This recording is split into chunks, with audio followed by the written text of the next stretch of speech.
Lalu saudara, benarkah ancaman Presiden Prabowo ini akan menyingkirkan pembantunya yang bandel dan dablek katanya, yang tidak mau kerja untuk rakyat sebagai bentuk reshuffle atau perombakan kabinetnya?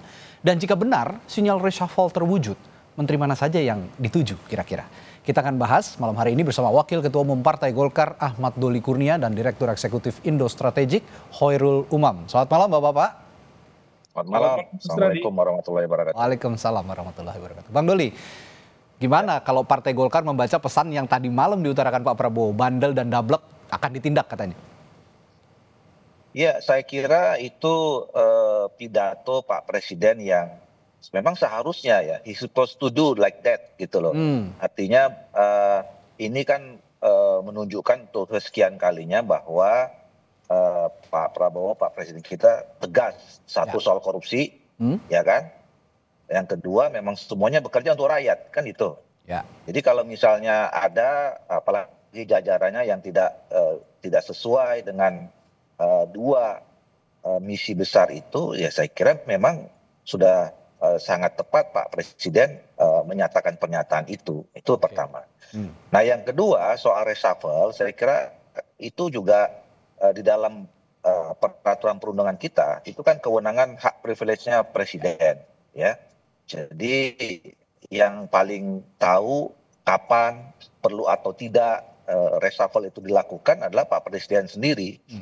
Nah, tinggal nanti kan kita nggak tahu mana itu yang kemudian tadi pertama perlu atau tidak, ya kita tunggu. Kemudian yang kedua mana saja yang kemudian perlu di reshuffle. Itu yang paling tahu Pak Presiden, karena kan Pak Presiden sendiri yang bisa menilai para pembantu-pembantunya gitu. Nah buat Partai Golkar saya kira kami punya 8 kader terbaik kami yang sekarang ada di kabinet, dan tentu selama ini 8 kader terbaik ini sudah teruji, sudah punya pengalaman bekerja sangat baik buat kepentingan bangsa dan negara, dan kepentingan sudah teruji di partai politik, di Partai Golkar kami, makanya kami kirim ke kabinet, apalagi salah satunya adalah ketua umum kami gitu. Nah tentu kita mengirim kader terbaik itu, mereka bekerja loyal pada presiden dan kemudian juga berdedikasi terhadap pekerjaan-pekerjaan untuk kepentingan bangsa, negara dan rakyat Indonesia. Itu sudah pasti jaminannya, kira-kira begitu. Nah soal nanti kinerjanya seperti apa, saya kira memang Pak Presiden yang paling tahu dan paling ya tahu persis ya tentang menilai siapa saja kabinet yang. Tapi kalau ada yang bertanya sebenarnya kepada siapa sih pesan Pak Prabowo ini ditujukan, karena kalau lihat beberapa peristiwa, bukan peristiwa ya, kejadian-kejadian atau polemik-polemik yang terjadi di berbagai kementerian, kita tahu soal pagar laut, soal LPG, lalu ada lagi soal HGB masih kaitan dengan pagar laut. Ini juga sepertinya menguras perhatian publik yang akhirnya juga memicu Pak Prabowo untuk bereaksi. Apakah reaksi ini ditujukan kepada hal-hal yang sudah saya utarakan tadi, Bung Dali? Saya kira ini untuk umum ya. Untuk umum. Karena kan perjalanan kabinet ini kan bukan seminggu 2 minggu belakangan ini, ya kan, dan peristiwa-peristiwa itu kan banyak juga peristiwa-peristiwa atau katakanlah pekerjaan dan tanggung jawab kabinet ini kan dilaksanakan setelah memang masing-masing menteri dilantik dan kemudian diberi tanggung jawab atas pekerjaannya masing-masing. Jadi saya kira pernyataan itu umum dan berlaku kepada seluruh jajaran kabinet di bawah Pak Prabowo, dan penilaiannya saya kira dari awal mereka dilantik menjadi menteri ya sampai sekarang, dan besok nggak tahu sampai kapan akan terjadi reshuffle itu gitu. Jadi saya kira tidak ada, kita juga jangan berspekulasi bertendensi bahwa ini ditujukan kepada 1, 2, 3, karena kan evaluasinya nanti kan juga akan menjadi evaluasi menyeluruh saya kira ya. Kan sebagai presiden kan juga akan melihat dari berbagai aspek gitu terhadap kinerja masing-masing kementeriannya gitu. Mas Umam, kemarin kan pada saat 100 hari berbagai survei termasuk di Litbang Kompas, saya menunjukkan atau mencontohkan dari Litbang Kompas saja, tingkat kepuasan publik terhadap pemerintahan Pak Prabowo ini sebenarnya cukup bagus begitu, di atas 50%, bahkan di atas 60%. Tapi ada juga kalangan yang menganggap para pembantu Pak Prabowo ini seperti apa ya, lack of abilities to solve the problem, istilahnya begitu mereka bilangnya. Seperti gagap menyelesaikan masalah. Apa betul demikian menurut Anda? Ya, memang dua hal yang harus kita cermati. Pertama, apa yang disampaikan oleh Litbang Kompas misalnya, 80,9% itu merepresentasikan tingginya ekspektasi, harapan, dan juga kepercayaan terhadap kepemimpinan seorang Prabowo Subianto. Tetapi juga di saat yang sama tentu itu menjadi sebuah lecutan bagi para menteri di bawah kepemimpinan Pak Prabowo untuk segera bergerak. Yang menjadi tantangan utama per hari ini adalah cukup banyak. Pertama terkait dengan kompleksitas struktur karena ada eh, penggemukan struktur di dalam kementerian, SOTK-nya juga baru dengan jumlah kementerian yang semakin kompleks. Sementara dengan jumlah itu kemudian per hari ini dilakukan efisiensi anggaran yang kemudian berdampak pada terbelenggunya kerja-kerja taktis maupun strategis di dalam konteks kementerian. Tetapi terlepas dari itu, ternyata dalam proses 100 hari ini memang muncul sejumlah dilema, sejumlah manuver yang kemudian menjadi viral dan menjadi perhatian publik. Tadi disebutkan Mas Radi, mulai dari isu pagar laut, kemudian terkait dengan gas LPG, kemudian terkait dengan tiba-tiba ada seorang menteri dalam sejarah pendidikan di Indonesia di demo habis oleh para pegawainya di kementerian tersebut. Nah, ini semuanya menjadi sebuah dinamika yang kemudian memunculkan ada gap antara ekspektasi yang tinggi dengan realitas dalam konteks tertentu yang kemudian memunculkan assessment kritis dari masyarakat. Nah, ini yang kemudian tampaknya menjadi sebuah basis evaluasi bagi Presiden dengan segala hak prerogatifnya dia. Semalam di acara Harlah 102 Nahdlatul Ulama, beliau menyampaikan, saya takut, kata Pak Prabowo, saya takut mengecewakan rakyatnya. Maka kemudian dia merasa memiliki keberanian untuk kemudian tadi melakukan move yang lebih jauh, maka diberikan warning. Maka kepada siapa yang bandel, siapa yang dablek, tentu ini tadi yang disampaikan oleh Bang Doli memang secara umum.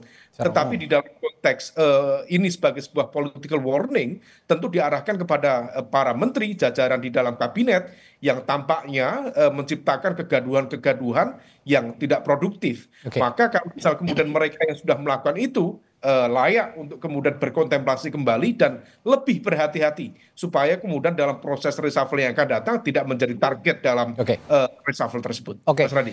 Tadi memang dibilang oleh Bang Doli, ini secara umum sebenarnya warning ini diberikan oleh Pak Prabowo. Tapi malam hari ini mumpung ada Bung Doli sebagai Wakil Ketua Umum Partai Golkar, saya ingin tanya juga Mas Umam. Ada 8 kader terbaiknya tadi kata Bang Doli di kabinetnya Pak Prabowo. Sejauh ini kinerjanya menurut Mas Umam bagaimana? Ya, sejauh ini memang tidak ada sesuatu yang mencolok betul. Karena tentu di fase 3 bulan pertama, 100 hari tentu dibutuhkan konsolidasi, sinkronisasi. 2 bulan pertama pun juga masih menunggu SOTK yang baru. Tetapi memang di antara 8 kader terbaik di Partai Golkar, memang salah satu yang kemudian mencolok setidaknya ada 2. Pertama yaitu Pak Bahlil yang kemarin tampil dalam konteks kontroversi terkait dengan kebijakan kelangkaan gas LPG, terutama yang 3 kilo dan yang lain sebagainya. Dan ini memang menyangkut perut rakyat. Nah, kalau misalnya kemudian sudah menyangkut perut rakyat, urusannya bisa kemana-mana. Maka video yang viral itu tentu akan berdampak pada kredibilitas, sekaligus bisa kemudian berdampak pada approval rate terhadap pemerintah. Maka statement Pak Dasko kemarin yang secara terbuka akhirnya kemudian menyatakan bahwa kebijakan itu bukan kebijakan Prabowo, tentu itu adalah upaya untuk melokalisir serangan dan juga sentimen negatif dari publik untuk kemudian diarahkan kepada elemen di luar Pak Prabowo. Dalam konteks ini adalah Pak Bahlil. Adapun yang kedua tentu Mas Nusron sebagai Menteri ATR BPN, tetapi Mas Nusron tampil dengan cukup baik, lebih heroik ya terhadap pagar laut, dianggap heroik dan menghadirkan transparansi dan akuntabilitas dalam tata kelola pertanahan di Indonesia. Baik, terakhir saya ke Bung Doli kalau gitu. Ini sebenarnya kemarin kontroversi berbagai kontroversi yang ada di berbagai kementerian lah ya boleh dibilang. Salah satunya juga menyangkut dari kader Partai Golkar, Pak Bahlil, ada Pak Nusron Wahid gitu. Sebenarnya menteri-menteri di Partai Golkar saja, saya fokuskan di Partai Golkar. Dengan berbagai kebijakan yang diambil selalu berkomunikasi dengan Presiden atau bagaimana sel ini pola komunikasinya, Bung Doli? Ya, Bang Doli, sepertinya audionya belum dibuka. Oh ya, sorry. Oke. Sorry, ya. Ya. Saya yakin ya, dan ini saya kira berlaku juga bagi pemerintah di mana saja di seluruh dunia ya. Saya kira menteri-menteri yang namanya anggota kabinet pasti mengambil kebijakan tidak pernah di luar dari koordinasi presidennya, gitu loh. Ya, setidaknya sudah ada pemberitahuan, itu paling minimal. Ya, kalaupun kebijakan itu mau diambil. Nah, oleh karena itu, nah bahwa kemudian di lapangan ada dinamika yang dihadapi dan segala macam gitu ya. Nah, memang itu kan tidak bisa terhindarkan ya. Tapi saya yakin bahwa setiap menteri apapun kebijakan langkah yang diambilnya pasti sudah berkoordinasi atau juga mendapatkan arahan atau setidaknya diberitahukan lah ya kepada presiden gitu. Nah, termasuk kalaupun kemudian ada dinamika ya memang itu yang pertama kali bertanggung jawab adalah menteri yang bersangkutan mengambil kebijakan itu. Dan saya kira menteri-menteri kami ya terhadap berbagai masalah yang selama ini muncul itu berani bertanggung jawab dan kemudian menunjukkan bahwa dinamika itu segera bisa diatasi. Ya, yang paling penting memang berani mengambil tanggung jawab dengan apapun kebijakan yang sudah diambil dengan pola komunikasi sebaik mungkin dengan presiden tentunya. Nah, sekarang memang soal reshuffle ini memang hak prerogatif presiden, tapi yang jelas wording sudah dikeluarkan oleh presiden, tentu saja ini jadi bahan evaluasi bagi semua partai politik maupun juga yang di luar partai politik, semua jajaran kabinet Merah Putih yang ada di barisan Pak Prabowo dan juga Gibran Rakebuming Raka. Baik, terima kasih Bung Doli, Ahmad Doli Kurnia dan juga Mas Umam telah berbagi perspektifnya malam hari ini. Sampai jumpa lagi.